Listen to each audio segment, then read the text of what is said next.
लेकिन आदरणीय अध्यक्ष जी, वंदे मातरम का जब 50 वर्ष हुए तब देश गुलामी में जीने के लिए मजबूर था और वंदे मातरम के 100 साल हुए तब देश आपातकाल की जंजीरों में जकड़ा हुआ था।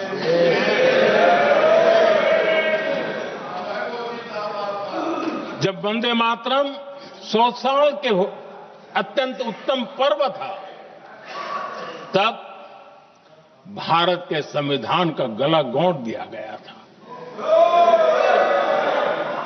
जब वंदे मातरम 100 साल का हुआ, तब देशभक्ति के लिए जीने मरने वाले लोगों को जेल के सलाखों के पीछे बंद कर दिया गया था। जिस वंदे मातरम के गीत ने देश को आजादी की ऊर्जा दी थी, उसके जब 100 साल हुए तो दुर्भाग्य से एक काला कालखंड हमारे इतिहास में उजागर हो गया। हम लोकतंत्र के गिरोह में थे।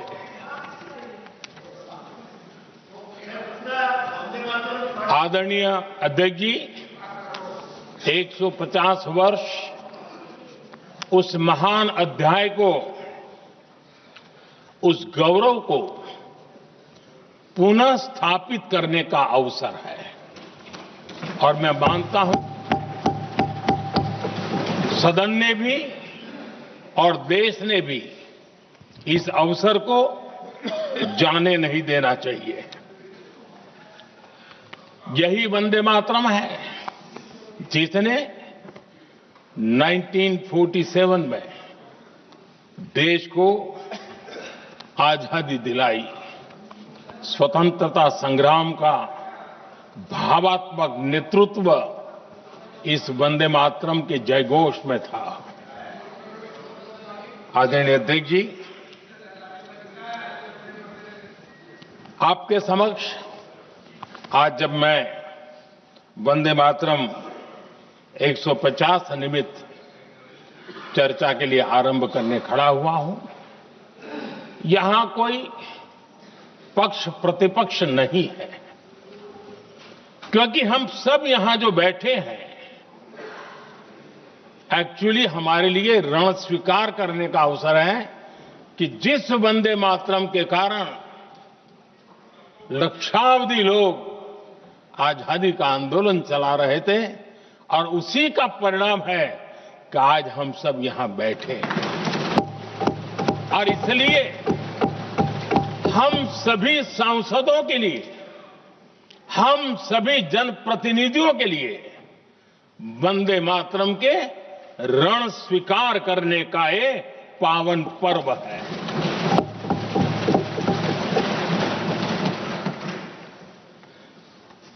और इससे हम प्रेरणा लेकर के वंदे मातरम की जिस भावना ने देश की आजादी का जंग लड़ा, उत्तर दक्षिण पूर्व पश्चिम पूरा देश एक स्वर से वंदे मातरम बोल के आगे बढ़ा। फिर से एक बार अवसर है कि आओ हम सब मिल के चले, देश को साथ लेके चले।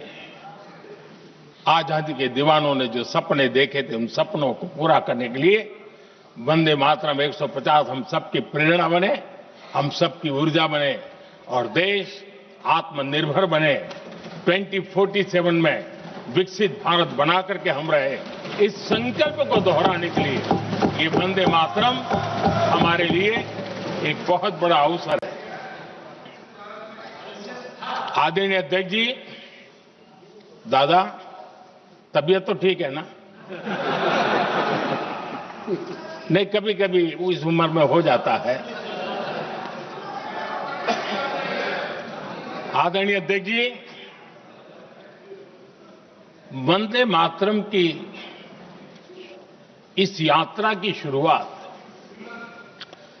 बंकिम चंद्र जी ने 1875 में की थी और गीत ऐसे समय लिखा गया था जब 1857 के स्वातंत्र संग्राम के बाद अंग्रेज सल्तनत बौखलाई हुई थी, भारत पर भांति भांति के दबाव डाल रही थी, भांति भांति के जुल्म कर रही थी और भारत के लोगों को मजबूर किया जा रहा था अंग्रेजों के द्वारा। और उस समय उनका जो राष्ट्रीय गीत था, गॉड सेव द क्वीन, इसको भारत में घर घर पहुंचाने का एक षड्यंत्र चल रहा था।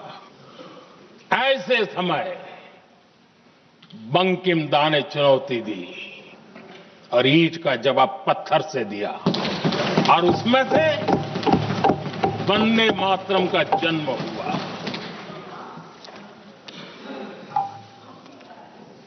इसके कुछ वर्ष बाद 1882 में जब उन्होंने आनंद मठ लिखा तो इस गीत का उसमें समावेश किया गया। आदरणीय अध्यक्ष जी,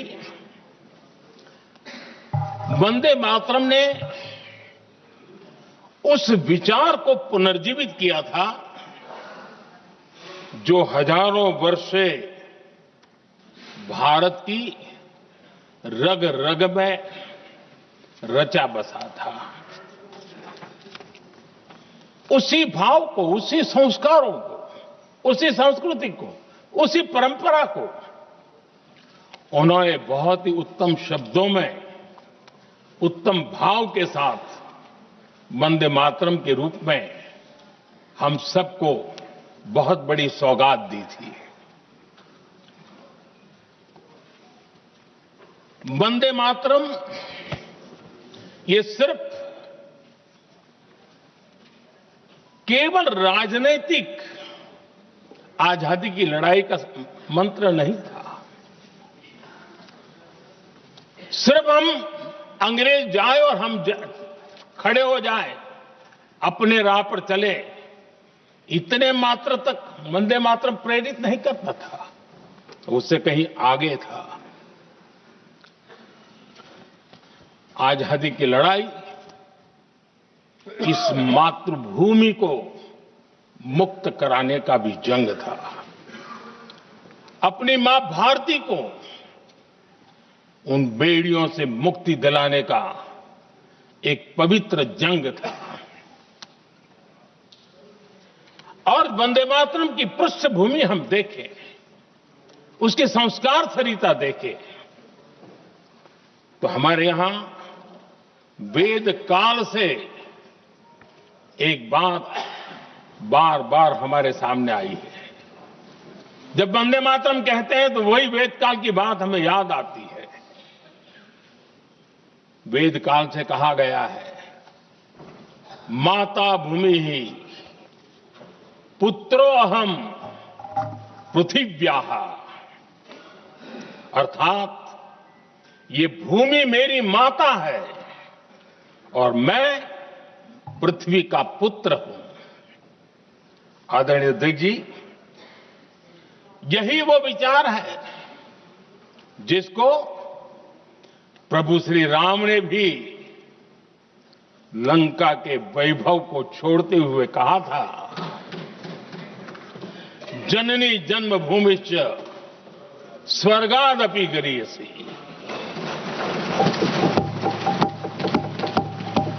वंदे मातरम यही महान सांस्कृतिक परंपरा का एक आधुनिक अवतार है। आदरणीय अध्यक्ष जी, बंकिम दा ने जब वंदे मातरम की रचना की तो स्वाभाविक ही वो स्वतंत्रता आंदोलन का स्वर बन गया। पूरब से पश्चिम, उत्तर से दक्षिण, वंदे मातरम हर भारतीय का संकल्प बन गया। इसलिए वंदे मातरम की स्तुति में लिखा गया था, मातृभूमि स्वतंत्रता की वेदिका पर मदोमय, मातृभूमि स्वतंत्रता की वेदिका पर मोदमय, स्वार्थ का बलिदान है यह शब्द है वंदे मातरम। है सजीवन मंत्र भी, यह विश्व विजयी मंत्र भी, शक्ति का आह्वान है यह शब्द वंदे मातरम। उष्ण शोणित से लिखो, वक्ष स्थली को चीरकर, वीर का अभिमान है यह शब्द वंदे मातरम। आदरणीय अध्यक्ष जी, कुछ दिन पूर्व जब वंदे मातरम 150 का आरंभ हो रहा था, तो मैंने उस आयोजन में कहा था, वंदे मातरम हजारों वर्ष की सांस्कृतिक ऊर्जा भी थी, उसमें आजादी का जज्बा भी था और आजाद भारत का विजन भी था। अंग्रेजों के उस दौर में एक फैशन हो गई थी भारत को कमजोर, निकम्मा, आलसी, कर्महीन, इस प्रकार भारत को जितना नीचा दिखा सके ऐसी एक फैशन बन गई थी। और उसमें हमारे यहां भी जिन्होंने तैयार किए थे वो लोग भी वही भाषा बोलते थे। तब बंकिम दा ने उस हीन भावना को भी झकझोरने के लिए और सामर्थ्य का परिचय कराने के लिए वंदे मातरम के भारत के सामर्थ्यशाली स्वरूप को प्रकट करते हुए आपने लिखा था, तम ही दुर्गा दश प्रहरण धारिणी, कमला कमल दल विहारिणी, वाणी विद्या दायिनी, नमामि त्वाम नमामि कमलाम, अमलाम अतुलाम, सुजलाम सुफलाम, मातरम वंदे मातरम। अर्थात भारत माता ज्ञान और समृद्धि की देवी भी है और दुश्मनों के सामने अस्त्र शस्त्र धारण करने वाली चंडी भी है। अध्यक्ष जी, ये शब्द, ये भाव, ये प्रेरणा गुलामी की हताशा में हम भारतीयों को हौसला देने वाले थे। इन वाक्यों ने तब करोड़ों देशवासियों को यह एहसास कराया कि लड़ाई किसी जमीन के टुकड़े के लिए नहीं है, ये लड़ाई सिर्फ सत्ता के सिंहासन को कब्जा करने के लिए नहीं है, ये गुलामी की बेड़ियों को मुक्त कर हजारों साल की महान जो परंपराएं थी, महान संस्कृति, जो गौरवपूर्ण इतिहास था, उसको फिर से पुनर्जन्म कराने का संकल्प इसमें था।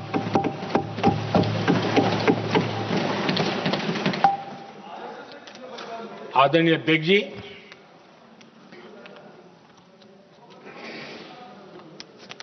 वंदे मातरम, इसका जो जन जन से जुड़ाव था, ये हमारे स्वतंत्र संग्राम की एक लंबी गाथा अभिव्यक्त होती है।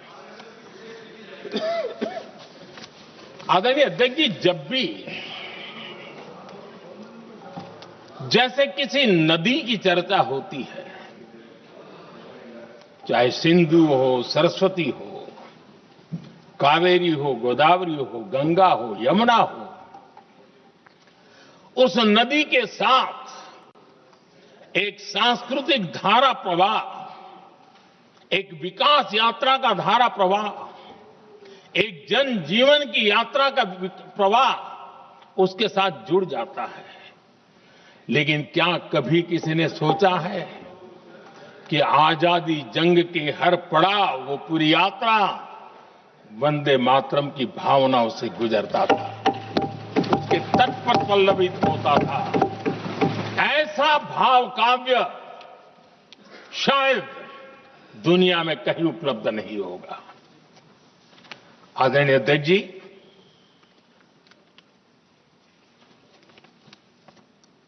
अंग्रेज समझ चुके थे कि 1857 के बाद लंबे समय तक भारत में टिकना उनके लिए मुश्किल लग रहा था। और जिस प्रकार से वो अपने सपने लेकर के आए थे, तब उनको लगा कि जब तक भारत को बांटेंगे नहीं, जब तक भारत को टुकड़ों में नहीं बांटेंगे, भारत में ही लोगों को एक दूसरे से लड़ाएंगे नहीं, तब तक यहां राज करना मुश्किल है। और अंग्रेजों ने बांटो और राज करो इस रास्ते को चुना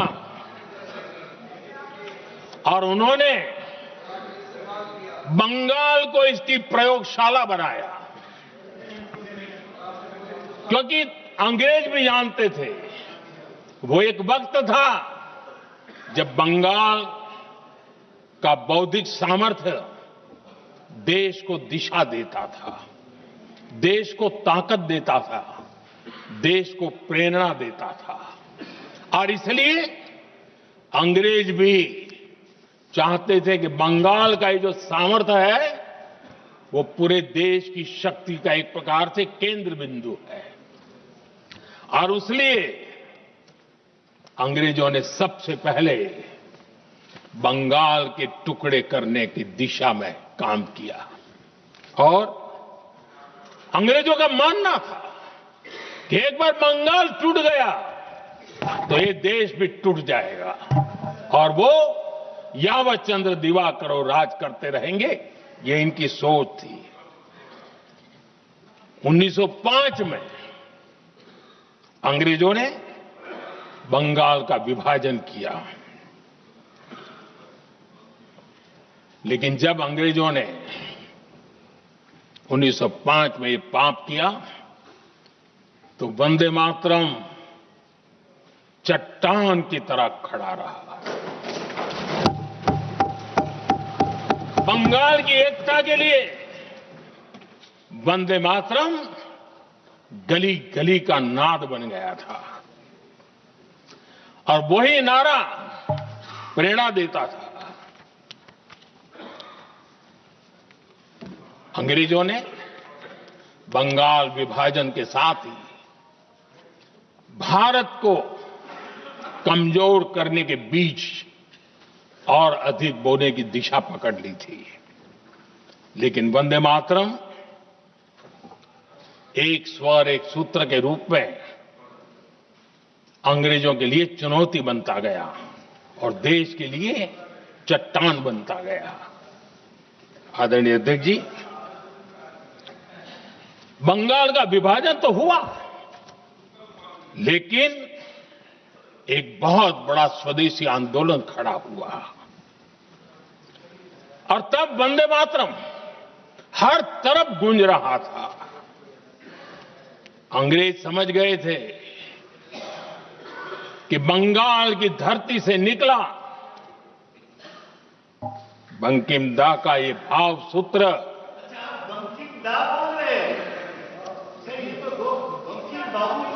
बंकिम बाबू बोले। अच्छा, थैंक यू।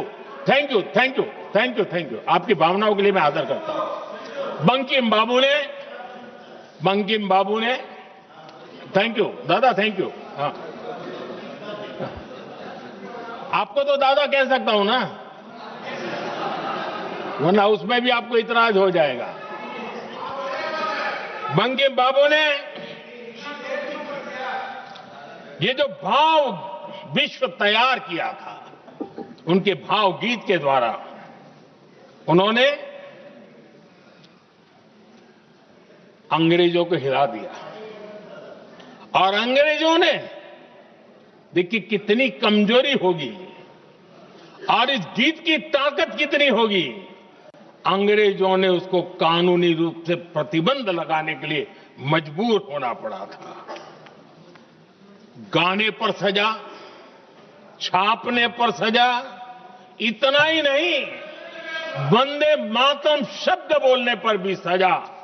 इतने कठोर कानून लागू कर दिए गए थे। हमारे देश की आजादी के आंदोलन में सैकड़ों महिलाओं ने नेतृत्व किया, लक्षावधि महिलाओं ने योगदान दिया। एक घटना का मैं जिक्र करना चाहता हूं। 22 साल में वंदे मातरम गाने पर सर्वाधिक जुल्म हुए थे। वो 22 साल आज भारत का हिस्सा नहीं रहा है। और उस समय 22 साल की हमारी माताएं, बहनें, बच्चे मैदान में उतरी थी वंदे मातरम के स्वाभिमान के लिए। इस प्रतिबंध के विरोध में लड़ाई के मैदान में उतरी थी। और तब 22 साल की एक वीरांगना श्रीमती सरोजिनी बोस, जिन्होंने उस जमाने में वहां की भावना को देखिए, और उन्होंने कहा था कि वंदे मातरम जो प्रतिबंध लगा है, जब तक ये प्रतिबंध नहीं हटता है, मैं अपनी चूड़ियां जो पहनती हूं निकाल दूंगी। भारत में वो एक जमाना था, चूड़ी निकालना यानी महिला के जीवन की बहुत बड़ी घटना हुआ करती। लेकिन उनके लिए वंदे मातरम की वो भावना थी। उन्होंने अपनी सोने की चूड़ियां, जब तक वंदे मातरम प्रतिबंध नहीं हटेगा मैं दोबारा नहीं धारण करूंगी, ऐसा बड़ा व्रत ले लिया था। हमारे देश के बालक भी पीछे नहीं रहे थे। उनको कोड़े की सजा होती थी, छोटी छोटी उम्र में उनको जेल में बंद कर दिया जाता। और उन दिनों खास करके बंगाल की गलियों में लगातार वंदे मातरम के लिए प्रभात फेरियां निकलती थी। अंग्रेजों के नाक को दम कर दिया था। और उस समय एक गीत गूंजता था बंगाल में, जाए जाबे जीवोनो चोले, जाए जाबे जीवोनो चोले, जोगो तो माजे तोमार काजे, वंदे मातरम बोले। अर्थात हे मां, संसार में तुम्हारा काम करते और वंदे मातरम कहते जीवन भी चला जाए तो वो जीवन भी धन्य है। ये बंगाल की गलियों में बच्चे कह रहे हैं। ये गीत उन बच्चों की हिम्मत का स्वर था और उन बच्चों की हिम्मत ने देश को हिम्मत दी थी। बंगाल की गलियों से निकली आवाज देश की आवाज बन गई थी।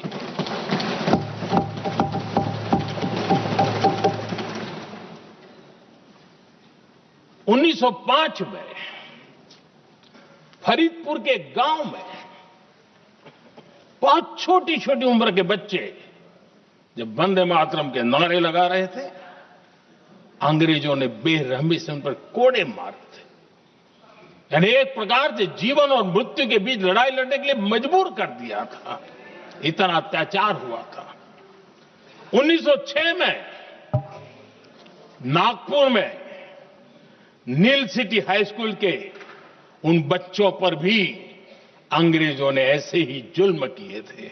गुना यही था कि वो एक स्वर से वंदे मातरम बोल करके खड़े हो गए थे।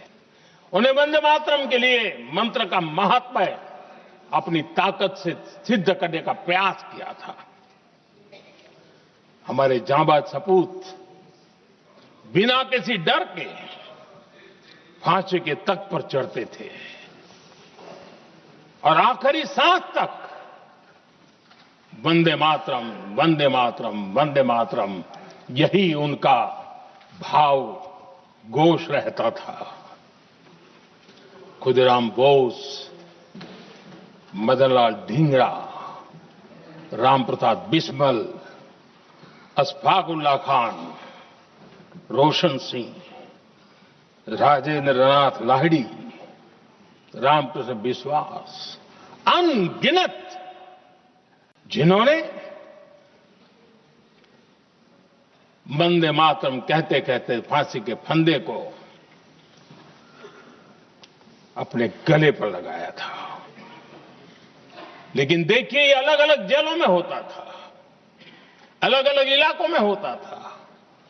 प्रक्रिया करने वाले चेहरे अलग थे, लोग अलग थे। जिन पर जुल्म हो रहा था उनकी भाषा भी अलग थी। लेकिन एक भारत श्रेष्ठ भारत, इन सब का मंत्र एक ही था, वंदे मातरम।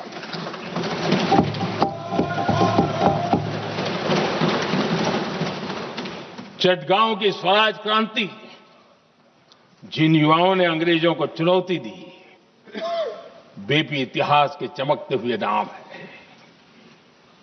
हरगोपाल बाग, पुलिन विकास घोष, त्रिपुर सेन, इन सब ने देश के लिए अपना बलिदान दिया।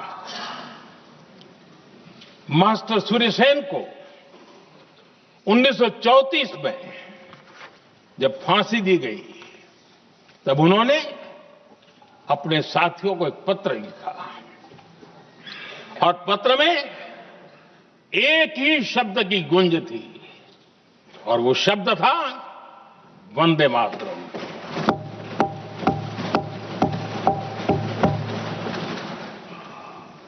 आदरणीय अध्यक्ष जी, हम देशवासियों को गर्व होना चाहिए।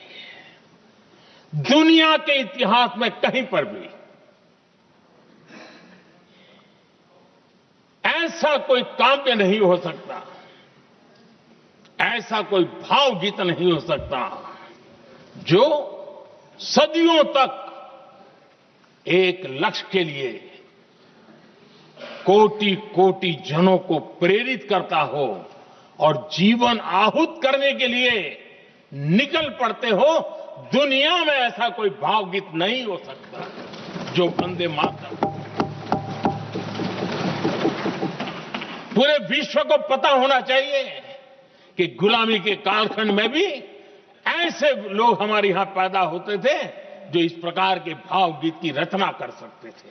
ये विश्व के लिए अजूबा है। हमें गर्व से कहना चाहिए, तब दुनिया भी मानना शुरू करेगी।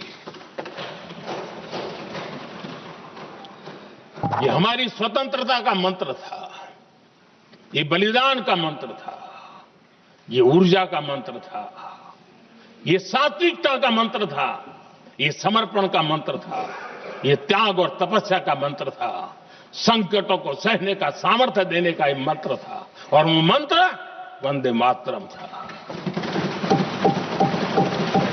और इसलिए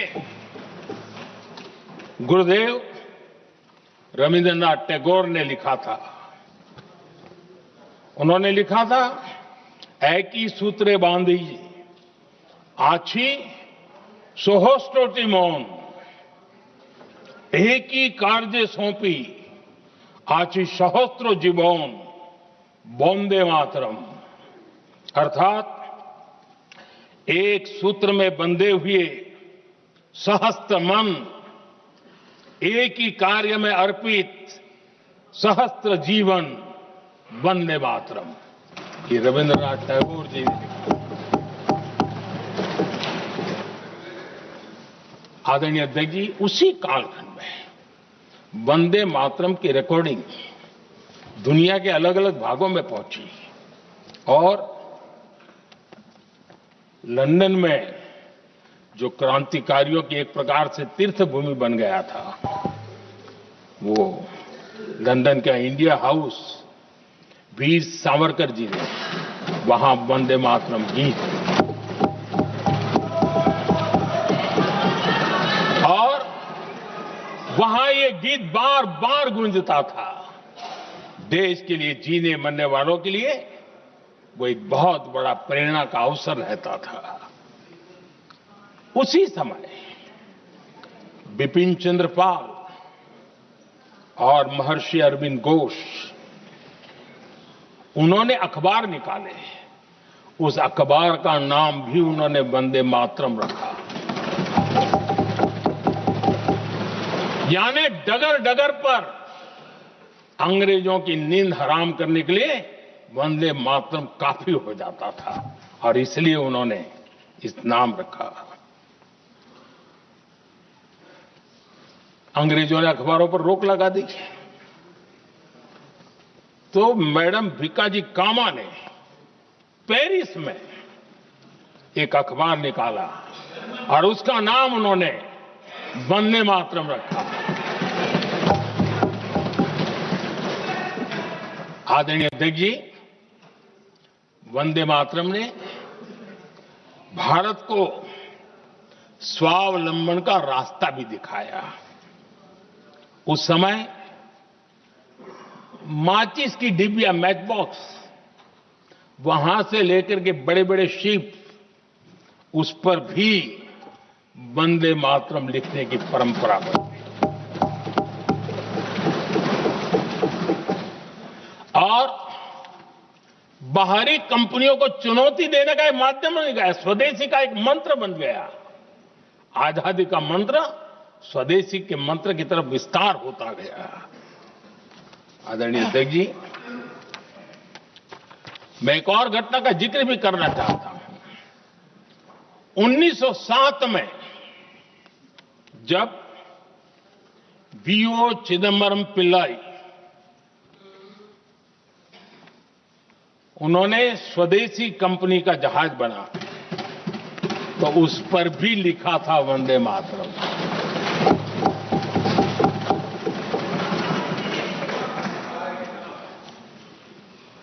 राष्ट्र कवि सुब्रमण्य भारती ने वंदे मातरम को तमिल में अनुवाद किया, स्तुति गीत लिखे। उनके कई तमिल देशभक्ति गीतों में वंदे मातरम की श्रद्धा साफ साफ नजर आती है। शायद सभी लोगों को, हो सकता है तमिलनाडु के लोगों को पता हो, लेकिन सभी लोगों को ये बात का पता न हो कि भारत का ध्वज गीत वी सुब्रमण्यम भारती ने ही लिखा था। उस ध्वज गीत का वर्णन, जिस पर वंदे मातरम लिखा हुआ था, तमिल में इस ध्वज गीत का शीर्षक था ताइन माणी कोडी पारीर, तालंदु पणिंदु पुलहिंद्रु वारीर। अर्थात देश प्रेमियों, दर्शन कर लो, सविनय अभिनंदन कर लो, मेरी मां की दिव्य ध्वजा का वंदन कर लो।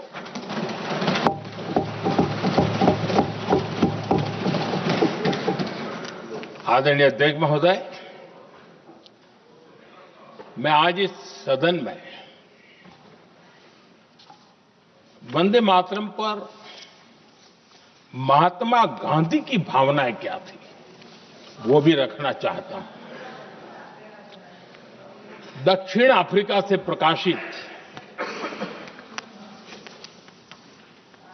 एक साप्ताहिक पत्रिका निकलती थी, इंडियन ओपिनियन। और इस इंडियन ओपिनियन में महात्मा गांधी ने 2 दिसंबर 1905 जो लिखा था उसको मैं कोट कर रहा हूं। उन्होंने लिखा था, महात्मा गांधी ने लिखा था, गीत वंदे मातरम जिसे बंकिम चंद्र ने रचा है पूरे बंगाल में अत्यंत लोकप्रिय हो गया है। स्वदेशी आंदोलन के दौरान बंगाल में विशाल सभाएं हुई जहां लाखों लोग इकट्ठा हुए और बंकिम का यह गीत गाया। गांधी जी आगे लिखते हैं, ये बहुत महत्वपूर्ण है। वो लिखते हैं, ये 1905 की बात है। उन्होंने लिखा, यह गीत इतना लोकप्रिय हो गया है जैसे ये हमारा नेशनल एंथम बन गया है।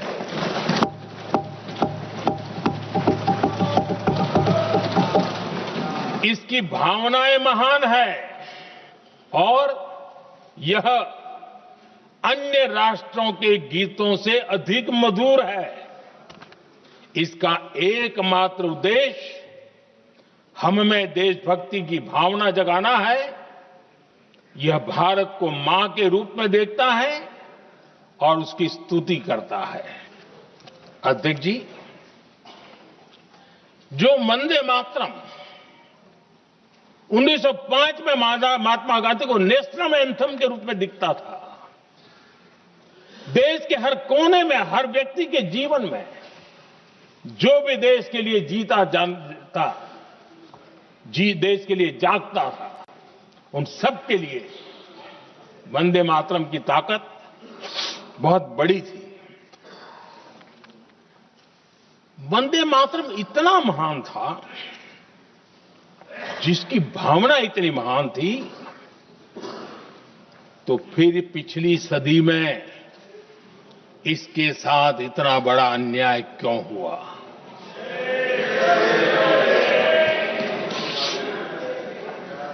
वंदे मातरम के साथ विश्वासघात क्यों हुआ?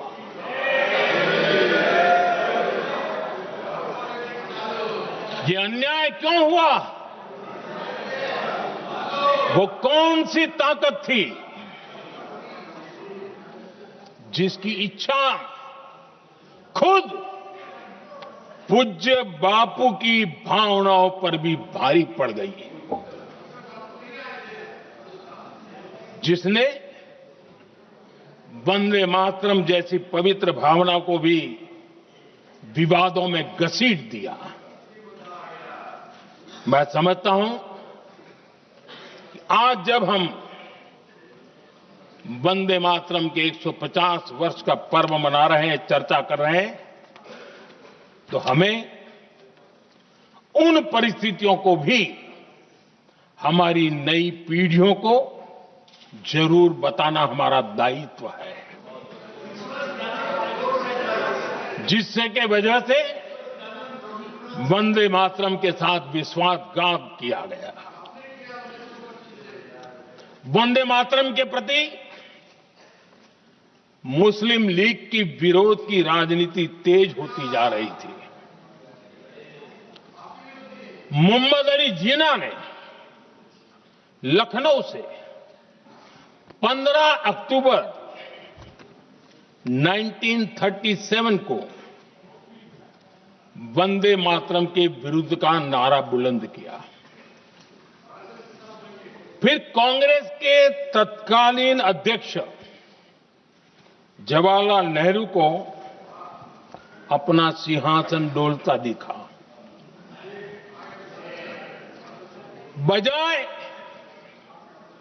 कि नेहरू जी मुस्लिम लीग के आधारहीन बयानों को तगड़ा जवाब देते, करारा जवाब देते, मुस्लिम लीग के बयानों की निंदा करते,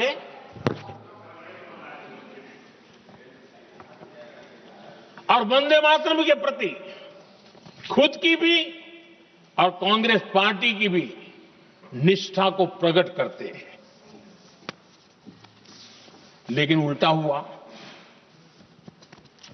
वो ऐसा क्यों कर रहे वो तो पूछा ही नहीं, न जाना, लेकिन उन्होंने वंदे मातरम की ही पड़ताल शुरू कर दी। जिन्ना के विरोध के 5 दिन बाद ही 20 अक्टूबर को नेहरू जी ने नेताजी सुभाष बाबू को चिट्ठी लिखी। उस चिट्ठी में जिन्ना की भावना से नेहरू जी अपनी सहमति जताते हुए कि वंदे मातरम की, ये जो उन्होंने सुभाष बाबू को लिखा है, वंदे मातरम की आनंद मठ वाली पृष्ठभूमि मुसलमानों को इरिटेट कर सकती है। मैं नेहरू जी का कोट पढ़ता हूं। नेहरू जी कहते हैं, मैंने वंदे मातरम गीत का बैकग्राउंड पढ़ा है। नेहरू जी फिर लिखते हैं, मुझे लगता है कि ये जो बैकग्राउंड है इससे मुस्लिम भड़केंगे। साथियों, इसके बाद कांग्रेस की तरफ से बयान आया कि 26 अक्टूबर से कांग्रेस कार्य समिति की एक बैठक कोलकाता में होगी, जिसमें वंदे मातरम के उपयोग की समीक्षा की जाएगी। बंकिम बाबू का बंगाल, बंकिम बाबू का कोलकाता, और उसको चुना गया और वहां पर समीक्षा करना तय किया। पूरा देश हतप्रभ था, पूरा देश हैरान था। पूरे देश में देशभक्तों ने इस प्रस्ताव के विरोध में देश के कोने कोने में प्रभात फेरियां निकाली, वंदे मातरम गीत गाया। लेकिन देश का दुर्भाग्य कि 26 अक्टूबर को कांग्रेस ने वंदे मातरम पर समझौता कर लिया।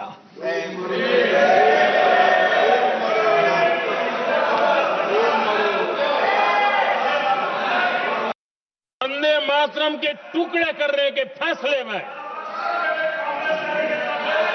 वंदे मातरम के टुकड़े कर दिए। उस फैसले के पीछे नकाब ये पहना गया, चोला ये पहना गया कि ये तो सामाजिक सद्भाव का काम है। लेकिन इतिहास इस बात का गवाह है कि कांग्रेस ने मुस्लिम लीग के सामने घुटने टेक दिए और मुस्लिम लीग के दबाव में किया।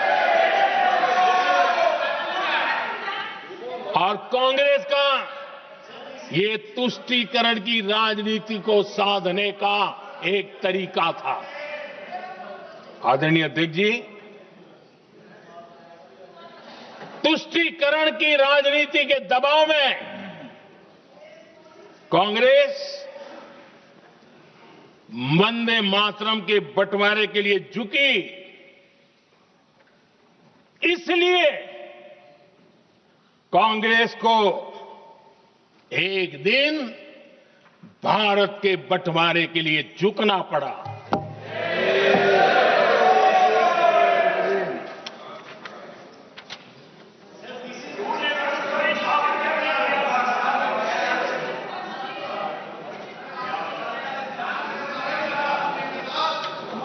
मुझे लगता है कांग्रेस ने आउटसोर्स कर दिया है।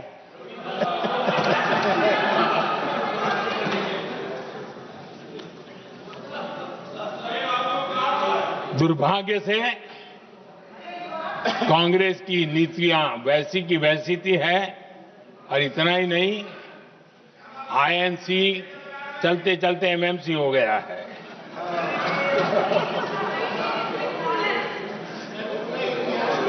आज भी कांग्रेस और उसके साथी और जिन जिन के नाम साथ कांग्रेस जुड़ा हुआ है सब वंदे मातरम पर विवाद खड़ा करने की कोशिश करते हैं। आदरणीय अध्यक्ष महोदय, किसी भी राष्ट्र का चरित्र, उसकी जीवटता, उसके अच्छे कालखंड से ज्यादा जब चुनौतियों का कालखंड होता है, जब संकटों का कालखंड होता है, तब प्रकट होती है, उजागर होती है और सच्चे अर्थ में कसौटी से कसी जाती है। जब कसौटी का काल आता है तब ही ये सिद्ध होता है कि हम कितने दृढ़ हैं, कितने सशक्त हैं, कितने सामर्थ्यवान हैं। 1947 में देश आजाद होने के बाद देश की चुनौतियां बदली, देश की प्राथमिकताएं बदली, लेकिन देश का चरित्र, देश की जीवटता वही रही, वही प्रेरणा मिलती रही। भारत पर जब जब संकट आए, देश हर बार वंदे मातरम की भावना के साथ आगे बढ़ा।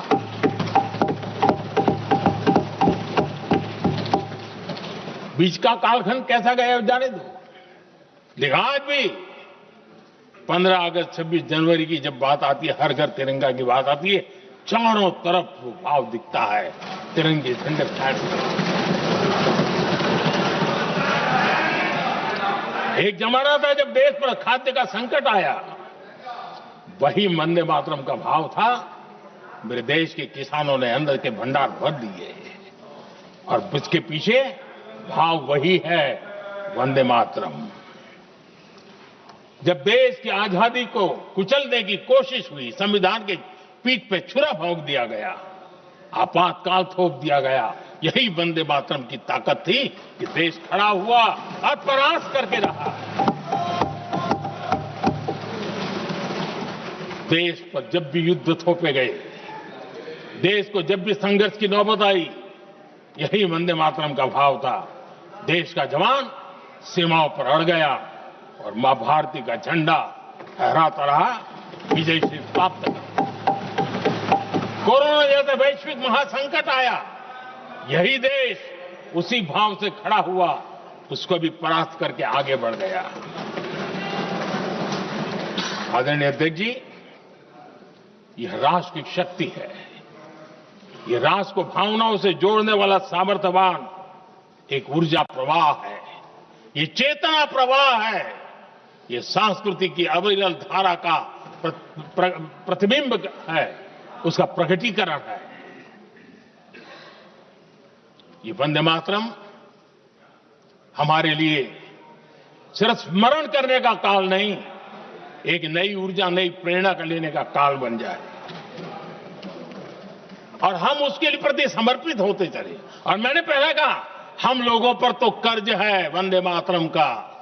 वही वंदे मातरम है जिसने वो रास्ता बनाया, जिस रास्ते से हम यहां पहुंचे हैं, और इसलिए हमारा कर्ज बनता है।